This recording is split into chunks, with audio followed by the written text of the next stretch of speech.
స్టువర్ట్పురం ఈ జనరేషన్కి తెలియకపోవచ్చు కానీ ఒకానొక టైంలో భారతదేశానికి మొత్తానికి తెలిసిన పేరు ఇది. స్టువర్ట్పురం అంటే దొంగలకి పుట్టినిల్లు లాంటిది. అసలు వాళ్ళు దొంగలు ఎలా అయ్యారో, ఆ హిస్టరీ ఏంది, ప్రజెంట్ సిచ్యువేషన్లో వాళ్ళు ఇప్పుడు ఎలా ఉన్నారు, ఒక దొంగ స్థాయి నుంచి భారతదేశంలోనే ఉన్నత స్థాయి ఉద్యోగాలు వాళ్ళు ఎలా సంపాదించారో మొత్తం అయితే ఈ వీడియోలో తెలుసుకుందాం. స్టువర్ట్పురం చరిత్ర. వలసవాద పాలనలో దొంగల పునరావాస కాలనీగా ప్రారంభమైంది. అక్కడ దొంగలను గౌరవప్రదంగా జీవనం గడిపేలా చేసేందుకు ఆపరేషన్ స్టువర్ట్ను ప్రవేశపెట్టారు. మేజర్ మెకెంజీ, గవర్నర్ స్టువర్ట్ ఈ ప్రయోగం చేశారు. ఇది దేశ చరిత్రలోని ఒక ప్రత్యేకత. వలసవాద పక్షపాతం, దోపిడీ దొంగలు ఈ గ్రామంపై ప్రభావం చూపాయి. ఈ గ్రామం నుండి వచ్చిన టైగర్ నాగేశ్వరరావు వంటి దొంగల కథలు కూడా బాగా ప్రాచుర్యం పొందాయి. ఆపరేషన్ స్టువర్ట్ అనేది 1913లో ప్రారంభమైన ఒక ప్రయోగం. ఇది 200 మంది దొంగలపై వేశారు. గజ దొంగలలో మార్పు తీసుకురావడంలో ఈ ప్రయోగం ఫలించింది. ఇది దేశ చరిత్రలోనే ఒక విశిష్టమైన సంఘటన. ఈ గ్రామం నుండి వచ్చిన టైగర్ నాగేశ్వరరావు వంటి దొంగల కథలు ప్రసిద్ధి చెందాయి. ఆయనను ఆంధ్ర రాబిన్ హుడ్ అని కూడా పిలిచేవారు. అసలు ఈ స్టువర్ట్పురం ఎలా ఏర్పడింది? ఆంధ్ర, తమిళనాడు ప్రాంతాలలో దొంగతనాలు ఎక్కువగా జరుగుతూ ఉండేవి. అప్పట్లో దొంగలకు పునరావాసం కల్పించేందుకు ప్రభుత్వం ఎన్నో ప్రయత్నాలు చేసినప్పటికీ ఫలితం లభించలేదు. అయితే 1913 సంవత్సరంలో బాపట్ల ప్రాంతంలో ఉపాధ్యాయునిగా పనిచేస్తున్న ఇంగ్లాండ్ దొర మేజర్ మెకెంజీ వెనుకబడిన ప్రాంతాన్ని అభివృద్ధి చెందేందుకు స్థలాన్ని కేటాయించి విద్య, వైద్యం, ఉపాధి కల్పించేందుకు ఆయన ప్రాధాన్యత చూపాలని కోరగా అప్పటి మద్రాస్ గవర్నర్ స్టువర్ట్ మెకెంజీ ప్రతిపాదనకు ఓకే చెప్పారు. అయితే దొంగలను కూడా అదే ప్రాంతంలో ఉంచి పునరావాసం కల్పించేందుకు కృషి చేయాలని కోరగా ఇద్దరు తెల్ల దొరల మధ్య కుదిరిన ఒప్పందం కారణంగా ఈ స్టువర్ట్పురం ఏర్పడింది. ప్రభుత్వం 3000 ఎకరాల స్థలాన్ని కేటాయించి ఆర్మీకి అప్పగించగా అందులో 200 మందికి దొంగలకు ఒక్కొక్కరికి 2 ఎకరాల చొప్పున కేటాయించి వ్యవసాయం చేసుకునేందుకు పెట్టుబడులకు కూడా ఆర్మీ సాల్యులేషన్ ఇచ్చింది.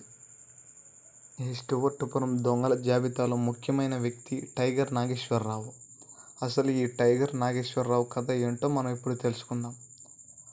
పోలీసు రికార్డుల ప్రకారం నాటి స్టువర్ట్పురంలో పలువురు పేరు మోసిన దొంగలలో గరిక నాగేశ్వరరావు ఒకరు. ఆయన మీద అనేక కేసులుండేవి. పలు దొంగతనాల్లో కీలక పాత్రధారిగా, ఓ దొంగల ముఠాకు నాయకుడిగా కూడా ఉన్నాడు. 1980 మార్చి 20న ఆయన పోలీసు కాల్పులలో మరణించారని, అప్పటికే పలుమార్లు ఆయన పోలీసుల బారి నుంచి తప్పించుకున్నారని, చివరకు మార్చి 23న రాత్రి ఒక మహిళతో ఉండగా ఆయన ఇంటిని పోలీసులు చుట్టుముట్టారు. ఆ ఎన్కౌంటర్లో 24వ తేదీన ఆయన మరణించినట్టు పోలీసులు ప్రకటించారు. మా తండ్రి ముందు నుంచే మాకు దొంగతనాల వారసత్వం ఉంది.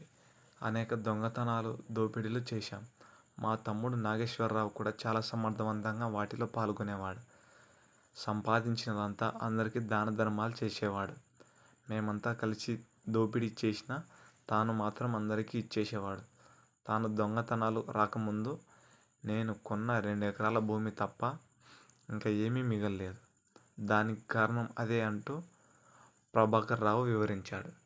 ప్రస్తుతం స్టువర్ట్పురంలోని ఒక చిన్న ఇంట్లో నివసిస్తూ ప్రభాకర్ రావు తాము చేసిన దొంగతనాల్లో సంపాదించినది లక్షల్లో ఉంటుందని, దానిని దాచుకోవాలనే ఆలోచన తమ తమ్మునికి లేదని ప్రభాకర్ రావు చెప్పాడు.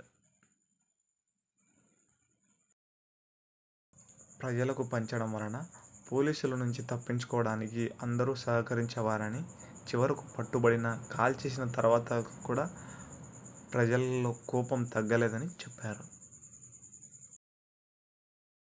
బనగానపల్లె దోపిడీ ఒక సంచలనం. ప్రస్తుతం నంద్యాల జిల్లాలో ఉన్న బనగానపల్లెలో 1974 సంవత్సరంలో ఒక బ్యాంకు దోపిడీ జరిగింది. అప్పట్లో అది దేశవ్యాప్తంగా సంచలనమైంది. పటిష్టమైన భద్రత ఉన్నప్పటికీ బ్యాంకును దొంగలు దోచుకున్నారు. భారీగా నగలు అపహరించారు. అప్పట్లో ఈ దోపిడీ విలువ 35 లక్షలు ఉంటుందని ప్రకటించారు. అర్ధరాత్రి పూట బ్యాంకులో చొరబడి సిబ్బందిని చితకబాది మొత్తం సంపదను తీసుకెళ్లారు. ఈ ఘటన దేశమంతటా చర్చనీయాంశమైంది. బనాయన్పల్లి దోపిడీలో మొత్తం 10 మంది ముఠాల సభ్యులుగా పాల్గొన్నారు. పోలీస్ స్టేషన్ ఎదురుగా ఉండడంలో అన్ని జాగ్రత్తలు తీసుకున్నారు. అర్ధరాత్రి బ్యాంకుకు వెనుక వైపు ఉన్న తలుపులు పగలగొట్టి లోపలికి వెళ్లారు. సేఫ్ను పగలగొట్టి దానిని శ్మశాన వాటికకు తీసుకువెళ్లి 14 కిలోల బంగారం, 50,000 నగదు అందులో ఉంది. అక్కడి నుంచి తెచ్చిన తర్వాత ముఠా సభ్యులంతా పంచుకోకముందే పోలీసులు మా గ్రామాన్ని చుట్టుముట్టారని, నాగేశ్వరరావు తప్పించుకున్నాడని, నేను మాత్రం లొంగిపోయానంటూ ప్రభాకర్ రావు చెప్పారు. అప్పటికే పలు కేసుల్లో ఉన్న ప్రభాకర్ రావు ముఠాలో 1970 సమయంలో నాగేశ్వరరావు కూడా చేరాడు. దాదాపు 15 ఏళ్ల పాటు అనేక పెద్ద పెద్ద దొంగతనాల్లో క్రియాశీలకంగా పాల్గొన్నాడు. ఏపీ, తెలంగాణ, తమిళనాడు, కర్ణాటక వంటి రాష్ట్రాల్లో భారీ దోపిడీలు సాగించి పోలీసు కాల్పుల నుంచి కూడా తప్పించుకోవడంతో నాగేశ్వరరావును అందరూ టైగర్ అంటూ పిలవడం మొదలుపెట్టారు. కొన్నిసార్లు పోలీసులకు చిక్కిన చాకచక్యంగా వారి చెర నుంచి బయటపడడంలో నాగేశ్వరరావు చాలా సమర్థుడనని ప్రచారం సాగింది.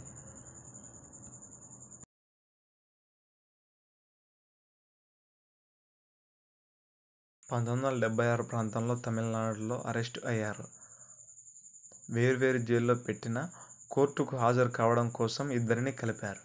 నేను జైల్లో ఉండలేనని, తప్పించుకుంటానని చెప్పాడు. చెప్పినట్టుగానే సెంట్రీల మీద దాడి చేసి పరారయ్యాడు.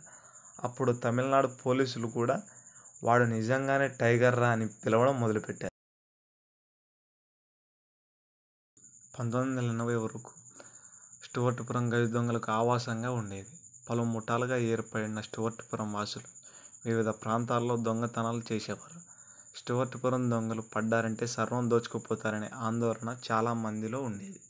నిజానికి స్టూవర్టుపురం అనేది వివిధ ప్రాంతాలలో దొంగతనాలకు పాల్పడుతున్న వారిని గుర్తించే 1874లో చేసిన సెటిల్మెంట్ చట్టం ప్రకారం ఏర్పడిన ఒక గ్రామం. దాంతో ఏ నేరం జరిగినా ఆ ఊరి వారి మీద అనుమానాలు కలిగేవి. 1911 నుంచి 1914 వరకు వివిధ నేరాలతో సంబంధాలున్న వారిని సమీకరించి స్టూవర్టుపురం పేరుతో వారికి నివాసాలు ఏర్పాటు చేశారు. 1913లో అప్పటి మద్రాసు ప్రెసిడెన్సీ హోం సభ్యుడు హెరాల్డ్ స్టూవర్ట్ అనే పేరుతో ఈ గ్రామం ఏర్పాటైంది. బనగానపల్లె వంటి భారీ దోపిడీల తర్వాత 1970 నుంచి స్టూవర్టుపురంలో తమ ప్రయత్నాలు ప్రారంభించిన హేమలత, ఆమె భర్త లవణం వంటి వారి పట్ల ప్రభాకర్ రావు తదితరులకు నమ్మకం పెరిగింది. జైల్లో ఉండగానే వారితో కలుస్తూ ఉత్తరాల ద్వారా వారిలో మార్పు తీసుకొచ్చేందుకు కృషి చేశారు. జైలు నుంచి వచ్చిన తర్వాత కూడా వారికి భూమి, ఇతర సౌకర్యాలు కల్పించి జీవనభృతి కల్పించడానికి చేసిన ప్రయత్నాలు కొంతమేర ఫలితాన్నిచ్చాయని స్టూవర్టుపురం చరిత్రపై పరిశోధన చేసిన కొంపల్లి సుందర్ అని అన్నారు. హేమలత, లవణం అలుపెరగని శ్రమ స్టూవర్టుపురంలో మార్పునకు కారణమైంది.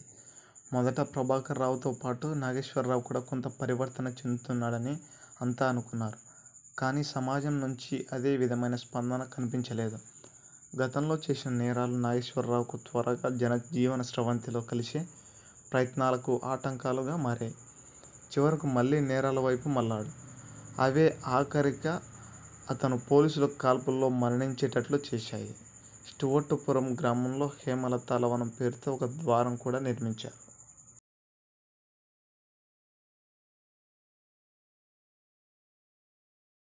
ఏది ఏమైనప్పటికీ టైగర్ నాగేశ్వరరావు ప్రజల హృదయాల్లో దేవుడిలా ఎదిగాడు. ఒకప్పుడు దొంగలుగా ఉన్న స్టూవర్టుపురం యువత ప్రస్తుతం కాలక్రమేణా మార్పు చెంది భారతదేశంలోని గొప్ప గొప్ప ప్రభుత్వ ఉద్యోగాలు సాధించే స్థాయిలో ఉన్నారు.